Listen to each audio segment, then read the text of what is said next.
Guys, look at this! Look at this! Oh, they finally caught a goblin on camera! Yo! Oh my god, look! Holy shit! It's a goblin! No! Shit, man. Fuck. Hey Google, what's a goblin? Goblin is used as a noun to mean, in folklore and fantasy fiction, a mischievous, ugly creature resembling a dwarf. Do you want to hear a few synonyms for goblin? Yes. Here are some words that have a similar meaning to goblin: gnome, troll, imp, elf, sprite, and brownie. Do you want to hear how goblin is spelled? Yes, please. Goblin is spelled G-O-B-L-I-N.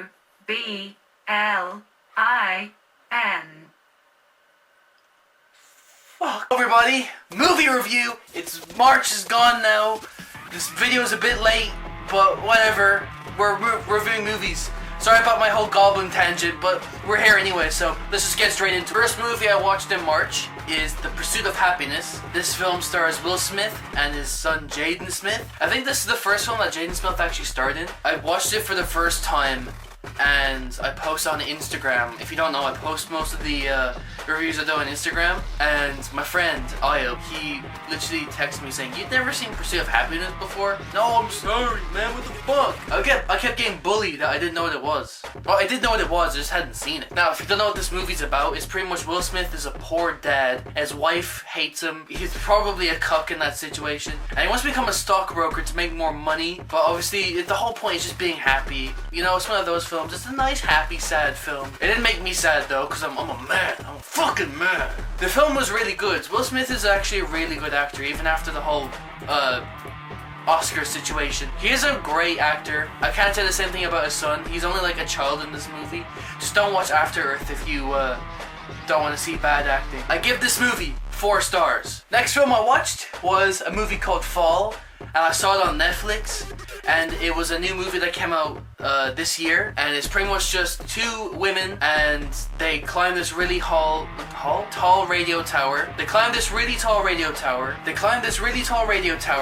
Just so they can climb to the top and have fun up there or whatever. I don't know what girls do. And basically the ladder breaks and they're pretty much stuck on the top. Now, it is a very suspenseful movie, like it makes you picture what you would do in this situation. It's also like one of those movies where someone is stuck somewhere and they just try everything to not be stuck and everything just fails. It's one of those movies. They have a drone, so they fly it out. The drone doesn't have enough battery, so they have to go up to the light that's on the top, like the red lights that are on radio towers, to try to charge it. But by the way, that's not how that works, but in the movie sense it does. And she has to stay up there the whole time until it's finished charging. When they finally finish charging, they get the drone to go out, and then they finally get to the motel, but then it gets hit by a truck. Yeah, it's one of those movies. Everything they do just fails. Except for the last thing, but I won't say anything. The twist at the end was really good. I actually wasn't expecting the twist, to be honest. I mean, that's the whole point of a twist. But if your name's M. Night Shyamalan, your audience is supposed to be expecting the twist every single time. I give this movie 3.5 stars. The next movie I watched was Stand By Me. Stand By Me is a movie based on the Stephen King book by the same name. It's the only Stephen King book I actually haven't read, which is weird because I'm a really big Stephen King fan. If you don't know what it's about, it's pretty much just about these 4 boys in the 50s. It's set in the 50s. By the way, they go out to find a dead body because one of them heard another person say something about a dead body. So they go follow the train tracks to go find the dead body. It's pretty interesting. It's like, you know, one of those simple coming of age stories. I think this is like what inspired the memes of coming of age stories. And there's a scene where one of them tells a story about like a pie eating contest, and that one's pretty interesting. Like, that was honestly the funniest and best scene in the whole movie. I'm not saying the rest of the movie's bad. It's just I found that scene the most entertaining. Now, I don't know if I can say anything else about this movie, mainly because you need to watch it for yourself to fully get the best experience. So that's really all I'm going to say about the movie. So I give it 4.5. Go watch it yourself. Next movie I watched was The Social Network. And now this is a David Fincher movie that I had never seen before, so I decided to go watch it. And it was really good. If you don't know what it's about, it's pretty much just about the story of Mark Zuckerberg when he was in Harvard starting Facebook. And you wouldn't expect a movie like that to be good, but it is fantastic. It is a brilliant movie. Jesse Eisenberg does a really good role, and he's really good as Mark Zuckerberg, and also Andrew Garfield as the other person, I can't remember his name, but he also does an amazing job. The scene at the very end where like Andrew Garfield confronts Jesse Eisenberg about what happened to the company. That's a really good scene, and Andrew Garfield's such an amazing actor. There's not really much I can say. I mean, it's not my favorite David Fincher film. I like Seven and Fight Club better. I think they're better films. I know Andy, who's gonna watch this, is gonna disagree with that. I think Fight Club and Seven are just objectively his better works. I give The Social Network a 4.5. Next movie I watched was Zombieland. Now, I'm not even a big fan of zombie movies, even though one of my favorite movies of all time is a zombie movie, Shaun the Dead. This is a good zombie movie. It's comedy, action, and they're traveling, they're going across the country. It's actually really good. I mean, you got Jesse Eisenberg again, and he plays this like nerdy character. Like, he has these roles during the zombie apocalypse, which is very interesting. Now, most movies nowadays would have that, but like this movie's made back in like I think 2009, and he meets up with this, you know, badass type cowboy who's played by Woody Harrelson, and he's honestly the best part of the movie. Like.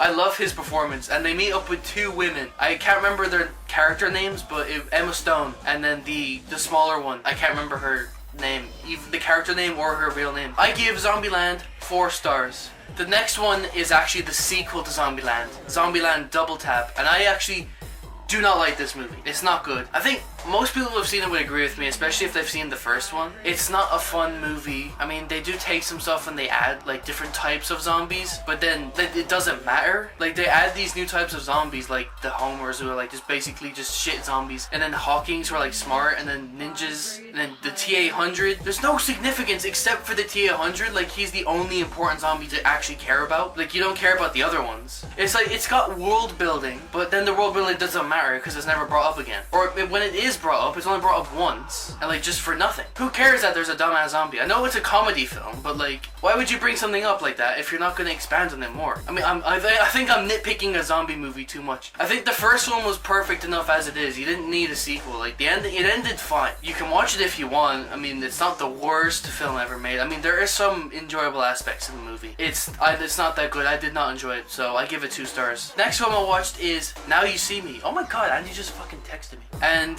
this also stars Jesse Eisenberg and Woody Harrelson. I don't know, I'm watching a lot of their movies now. And it's pretty much just about a magic heist. Magicians pull off a heist. It's an interesting concept, but I think the movie's a bit boring, to be honest. It's not the best film ever made. I think the start of the movie is actually really good when it introduces the characters. I think it's good introduction to what kind of magicians they are, and then them coming together to pull off these heists. That's a very interesting concept. Also, Morgan Freeman is in this movie. You can't really go wrong with that. It's got great actors. There's so many amazing actors in this movie, but the movie's like, it's not mid, but it's like somewhere in between mid and... Sorry, it's somewhere in between mid and good. So maybe alright. Enjoyable. I think maybe I'll put enjoyable. It is an enjoyable movie, but it's not the best movie ever made. There are good visuals in the movie as well, and the acting is really good, especially from everyone. And Mark Ruffalo is also a good in this movie. So I gave this movie 3.5 stars. The next film I watched was a movie I've been meaning to watch for a while. Puss in Boots: The Last Wish. I don't know why I've been putting it off for a while.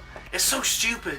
And I finally watched it. I watched it on the 25th of March. It was a while after it released, so it's kind of shit for me not to have only seen it now. I didn't even watch it in cinema. I watched it at home. The movie's really good. They didn't have to go that hard for a Shrek spin-off movie. Like, what the fuck? Now, if you don't even know what the movie's about, it's pretty much just Puss in Boots has abandoned being Puss in Boots because death is after him. Like, the literal concept of death is after him, like taking the shape of a wolf. He's honestly the best part of this movie, but he doesn't actually appear. He's like in 3 scenes. And then he's abandoned the thing because he doesn't want to be Puss in Boots until he finds out about something called the Wishing Star, and that can pretty much grant any wish. And he's like, you know what, I'm gonna bring back all my 9 lives. And he does that, and he's with Kitty Softpaws and the best character, the dog. He's the best character, even though I can't remember his name on that shit. Jack Horner was a really good villain as well. I just don't think he was a better villain than Death.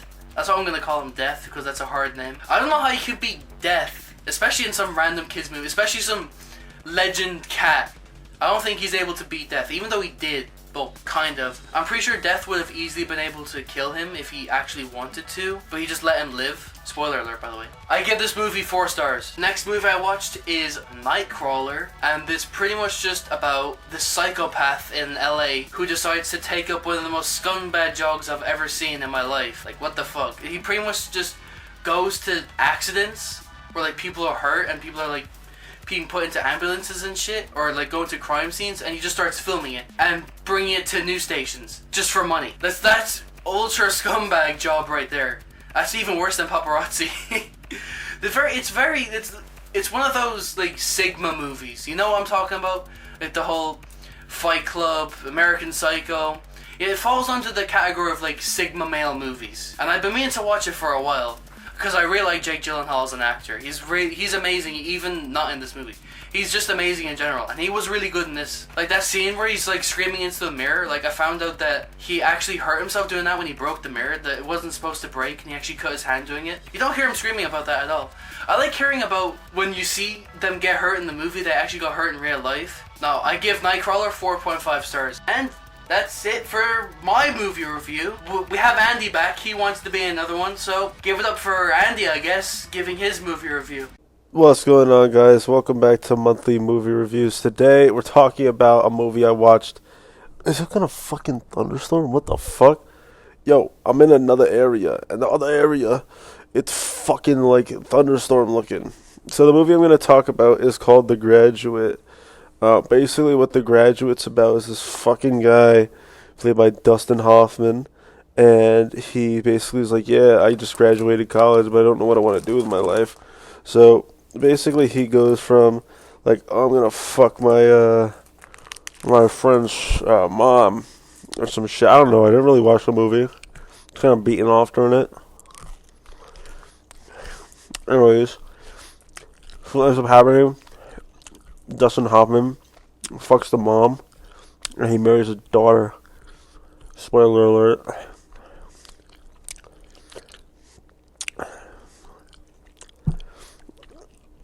That's pretty.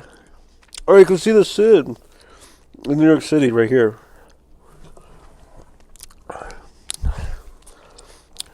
You know,